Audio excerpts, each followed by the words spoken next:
Friday free kick. Hi, Cap. Morning, John. Oh, he's busting out the weight gear this morning. Yes, sir. Oh, you should have kept Sam Hartman though. You should have kept him at quarterback, but he wanted to go play at Notre Dame. That was a big loss for us. I know.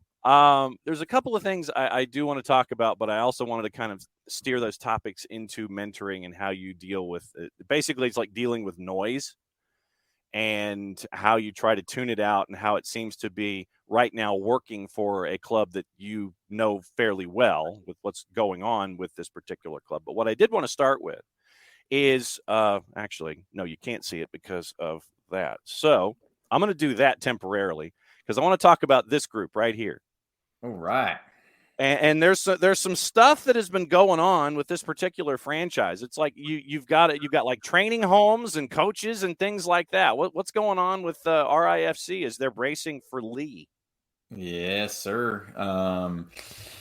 Things are good. Our coaching staff is, I think, completely rounded out now, which is awesome. We have begun sending contracts to players and trying to sign players. So that's underway. We announced our tryout dates up in Rhode Island. So we'll have a couple tryouts up there for locals. See if we can get any Rhode Island talent flying under the radar on the squad. So things are trucking along well. And I mean, does it seem like you mentioned it's trucking along, but does it seem like it's a crawl, or does it seem like it's like you've got this thing happening while this is really happening at a great deal of speed here, and this is a comet that I've got to hang on to? How quickly does this feel like it's moving for you?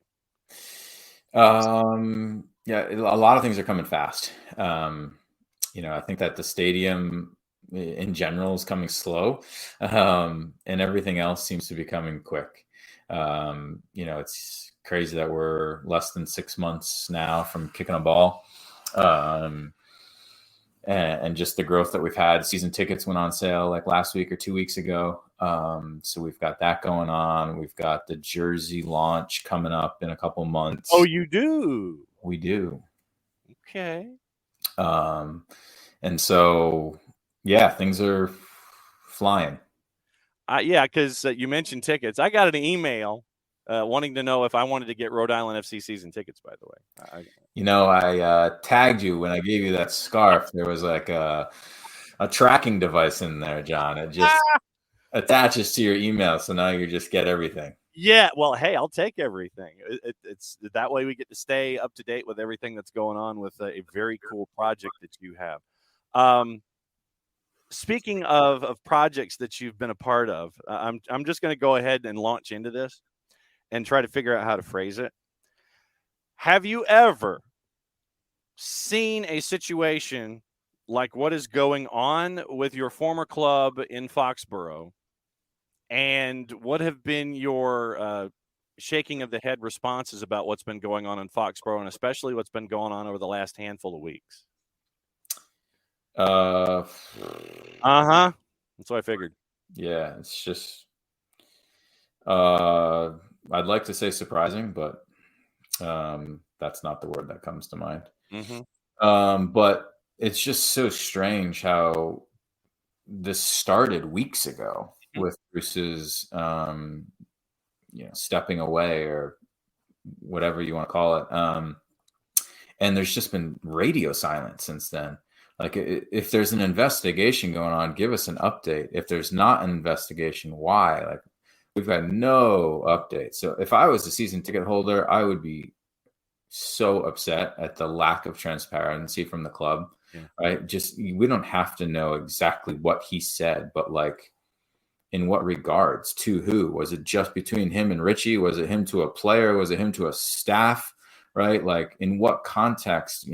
Something just ridiculous. And then, you hear this stuff about the assistant coaches and Richie Williams, and now the players, and like, they don't trust Richie. Okay, we'll get rid of Richie. He's not head coach anymore, but he's staying on.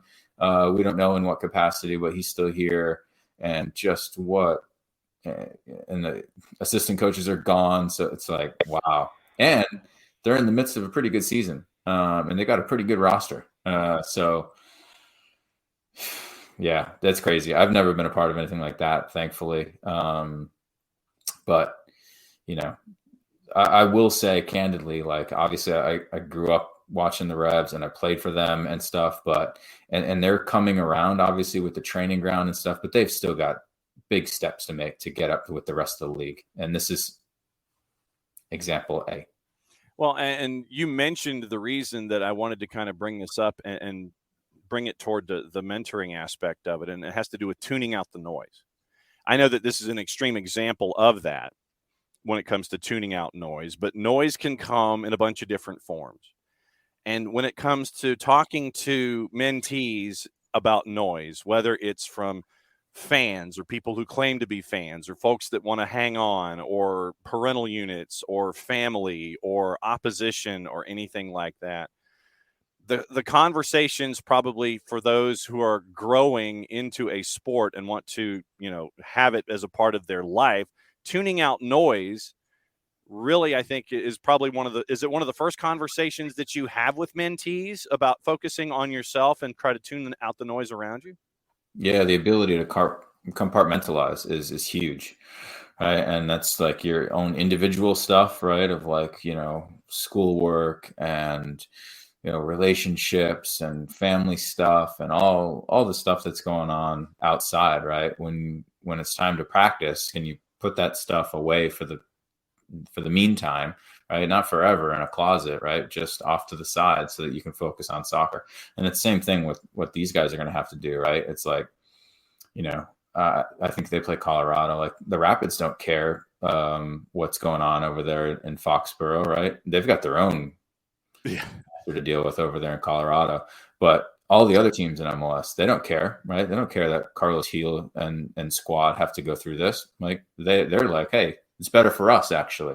I hope it affects them because then we can overtake them and take their spot. So nobody outside of Foxborough feels bad for them. And so they still have to perform. They have to play. It doesn't matter who's coaching that team. I don't care if you picked a 12-year-old to go coach the team. The players still have the responsibility to go out there and play. So it makes it tougher, no doubt about it. But that's why they get paid, and that's why that separates the really good players from the players that can't have sustained success, being able to put that stuff to the side and still perform. Did you have? I mean, we've talked about it in the past, but to a degree, I never asked this question. Was there a moment or a match where the trigger came on for you about just making sure that you finally got the idea of tuning out the noise? Was there a game when it's like, oh wow, this finally is happening for me, or was it more of a gradual process for you? No, I think that it's something I've always been good at, maybe to a fault, at some points where like I tend to just block out things, that stress me out. And that's probably not Well, but no, in all aspects of life, but it definitely aided me in soccer. But I mean, if you learn how to deal with it at a different volume, Yeah. I don't think there's anything wrong with dealing with stress, but I think that dealing with it at different volumes and different levels, I think that there's a lot of value in that, because if you're always dealing with stress at 100% volume and everything's turned up to 11 and just the intensity that's attached to it, I think that there should be just as much value in the levels of knowing how to attack it as opposed to attacking it at 120% though.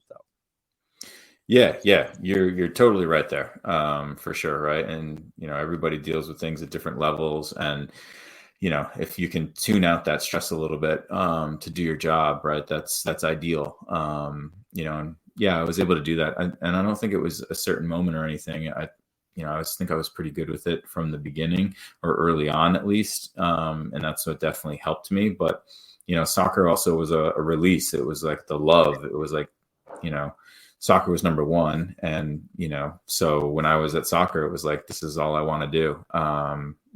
I'll get to this other stuff later. So when you talk about compartmentalizing, I know that it helps when you're doing something that you love, but at the same time, compartmentalizing can help you off the field as well, whether it's still issues that are attached to the sport that you're in or with just your everyday and figuring out, okay, I need to put this to the side. I can figure out I can attack this much of whatever and this much of whatever. Compartmentalizing can help you on the field and off. Totally. Oh, absolutely. Definitely. I mean, even when you're studying for an exam, being able to put away the phone and electronics and everything else, right? And just, hey, let me focus on this right now, right? And we say compartmentalize. It's really just the ability to focus on the task at hand, right? And not focus on the bajillion other things that are going on out there and in your head. So yeah, it's with everything. So let me ask about star power then. This weekend down here, there's a guy, and he's coming to town. I don't know if you've heard of him. Joseph.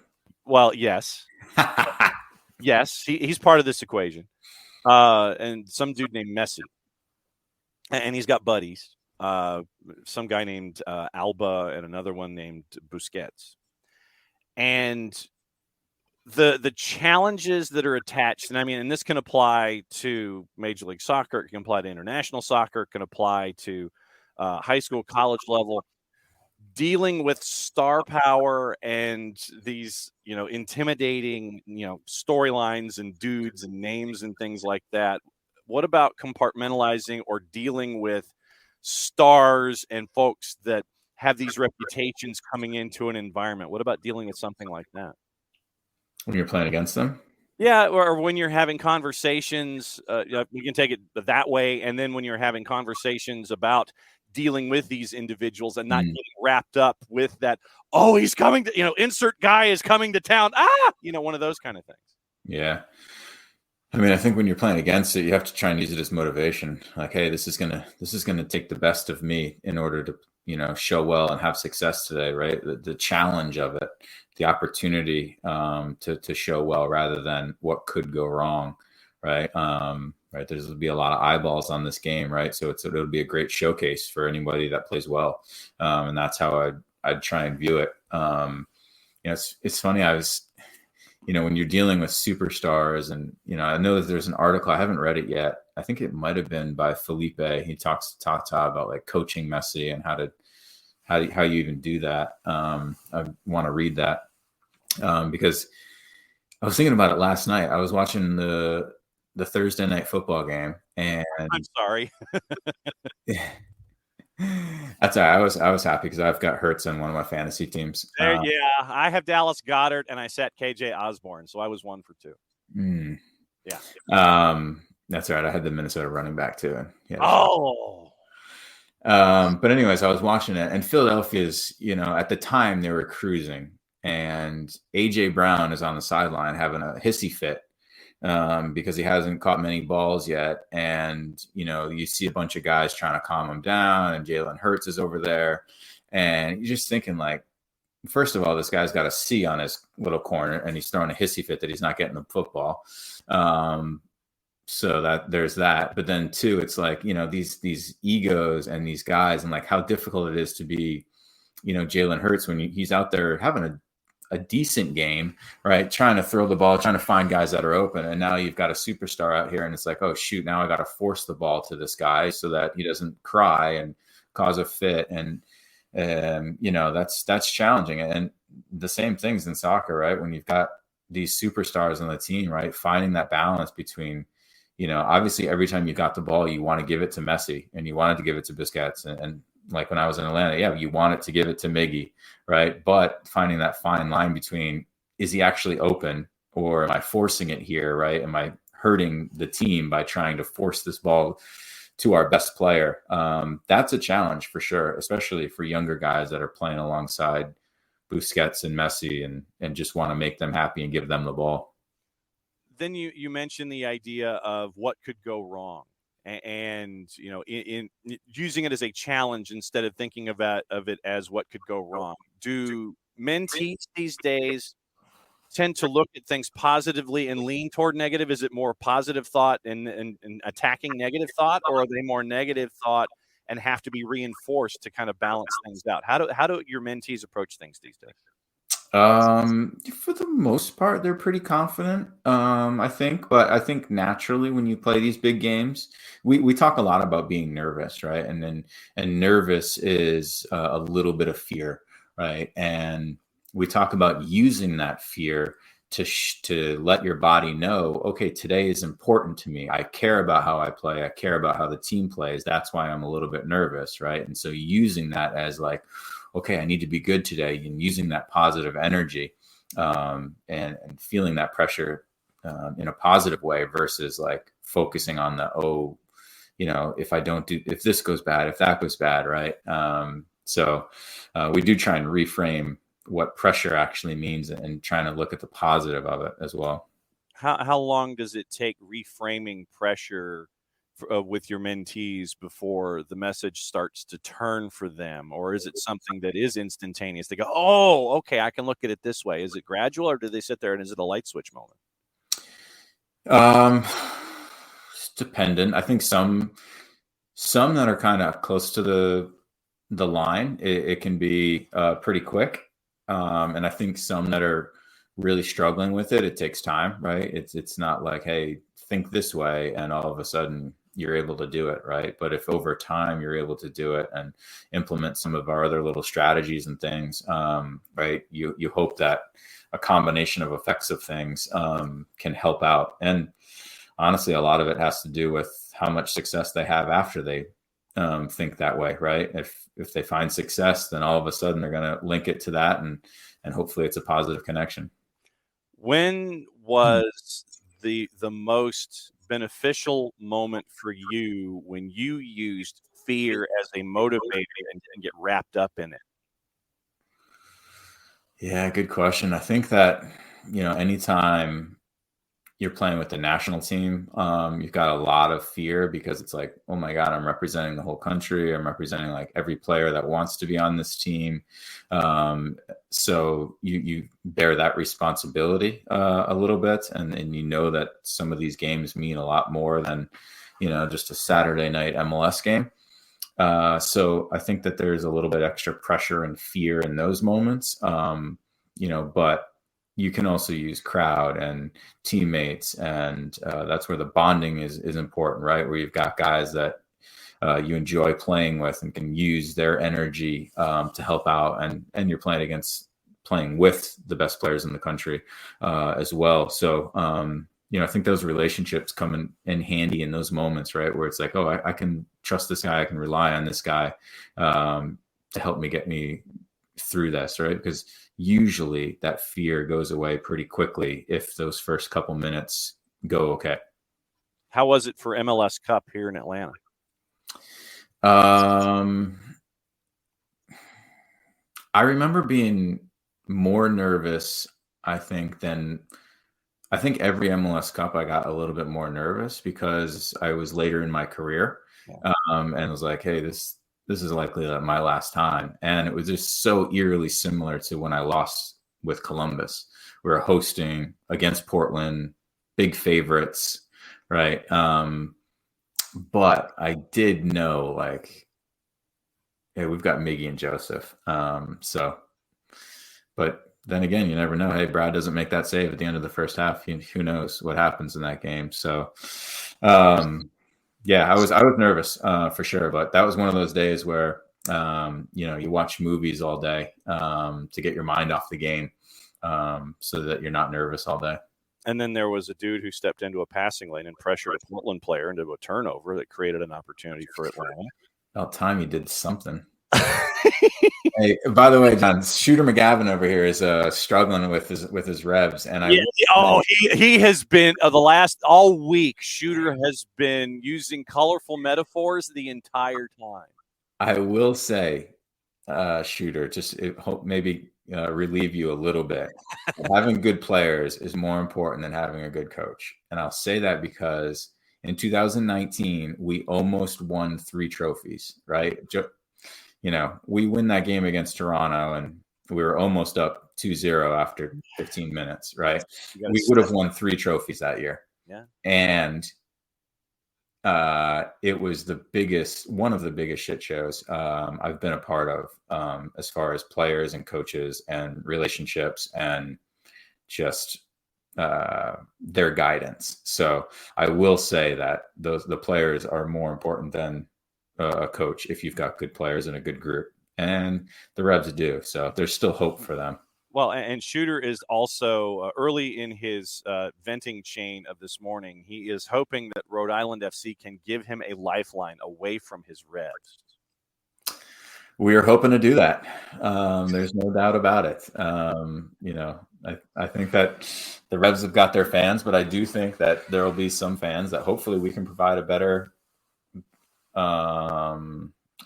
atmosphere, a better game day experience, and just I don't know. We're going to be a club that hopefully does things the right way. So we'll see. Proof is in the pudding. So yes. We'll see. Yes. One more thing before you go, and thanks for hanging out with us and giving a little added time.